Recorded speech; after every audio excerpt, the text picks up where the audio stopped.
महापुरुषों के हृदय के भाव हैं। एक निवेदन मैं आपसे कर दूं, ये विषय कानों का नहीं है, ये विषय हृदय का है। क्योंकि महापुरुषों के हृदय से प्रकट जो भाव हैं वो श्रीमद् भागवत जी में समाहित है।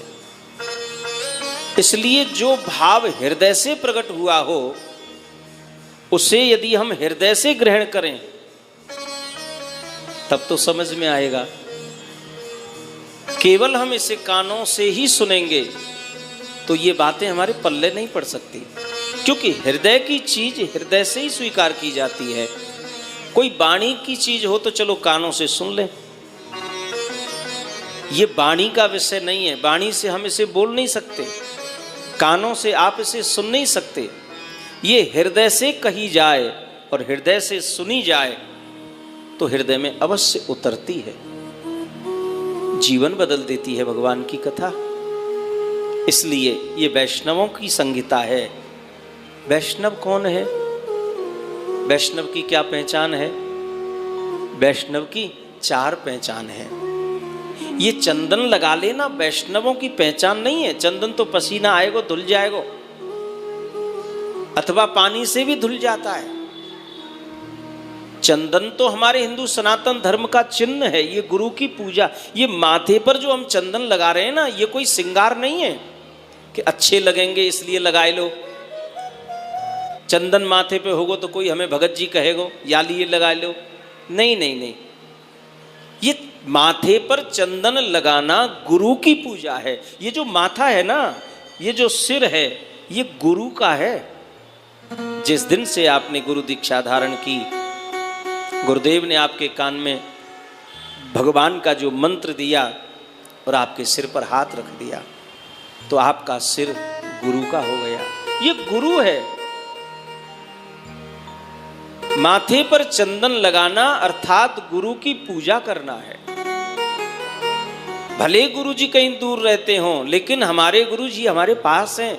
आपने माथे पर चंदन लगाया, आपने गुरु की पूजा कर ली। तो वैष्णव की पहचान केवल माथे पर टीका लगाना नहीं, ये तो धुल जाएगा।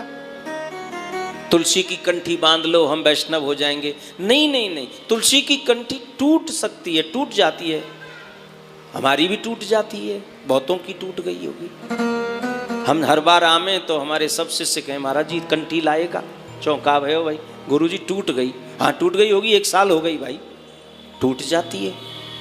कभी कभी बिना कंठी के रहना पड़ जाता। कंठी है नहीं, दुकान पास में ना, मिलेगी ना शुद्ध तुलसी, तो चलो बिना कंठी के रह लेंगे। तो इसका मतलब ये नहीं गड़ी की कंठी टूट गई तो तुम अब वैष्णव नहीं है। वैष्णव की पहचान है, और वैष्णव की पहचान 4 तरह से होती है। 4 लक्षण हैं वैष्णव के। पहला,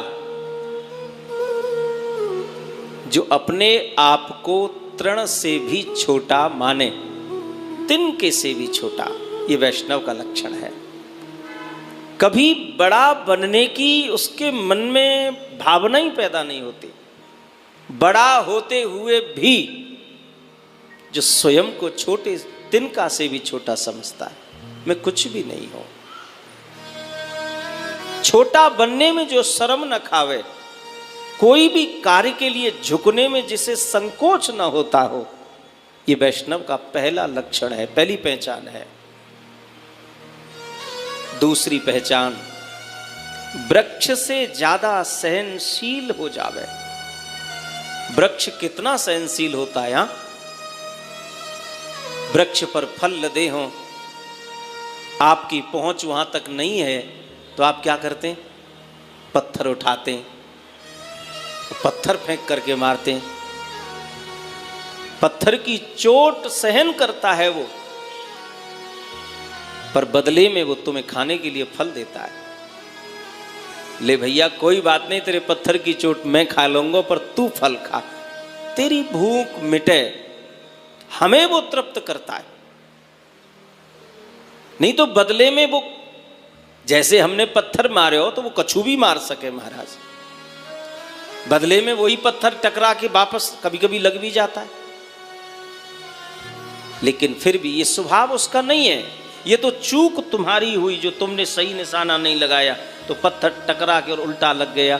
बाकी आपने यदि सही से निशाना लगाया है तो वो बदले में तुम्हें तोड़ के फल ही देगा। ले भाई तू खा, तू मस्त हो जा। तो जो वृक्ष जैसा सहनशील हो गया है, समाज में रहता है, संसार में रहता है, कितने लोग होंगे यहाँ, हमसे कुछ न कुछ उनकी आशा बंधी है, वो हमसे कुछ पाना चाहते हैं, कुछ लेना चाहते हैं, उनकी भूख है, उन्हें आवश्यकता है, उन्हें प्यास लगी है, उन्हें हमारी जरूरत है। उस जरूरत को पूर्ण करने के लिए लोग मीठा भी बोलेंगे, कड़वा भी बोलेंगे, डंडा भी लगाएंगे, प्यार भी करेंगे, दुलार भी करेंगे, और मौको लग जाए तो पत्थर मारवे में देर न करेंगे महाराज, पत्थर भी मार देंगे।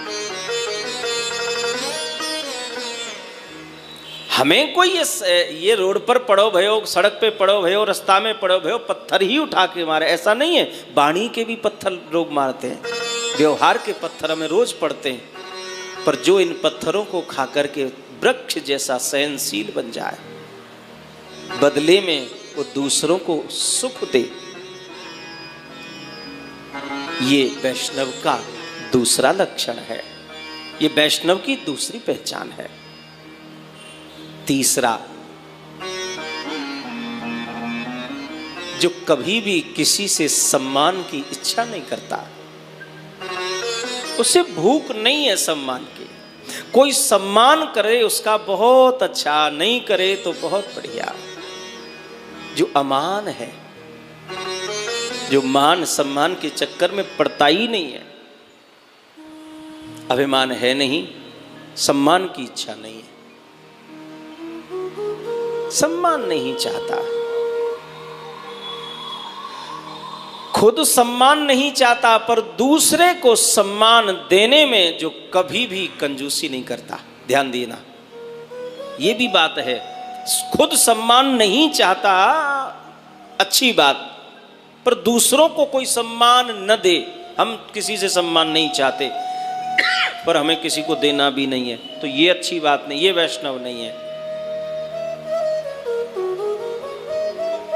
न चाहना अच्छी बात है, पर किसी को न देना ये उससे बुरी बात हो गई साहब।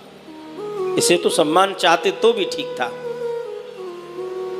तो वैष्णव की तीसरी पहचान, तीसरा लक्षण है कि समाज से कुछ नहीं चाहता, सम्मान मान ये बड़ाई ये सब से दूर रहता है, पर दूसरे का मान सम्मान करने में कभी कंजूसी नहीं करता, सामने वाले का हमेशा सम्मान करता है। और ध्यान देना, वैष्णव का चौथा लक्षण, चौथी पहचान, चौथा गुण, भगवान का सदैव चिंतन करता है। स्थिति परिस्थिति चाहे जैसी रहे उसके सामने, पर प्रभु के चिंतन से वो विमुख नहीं होता।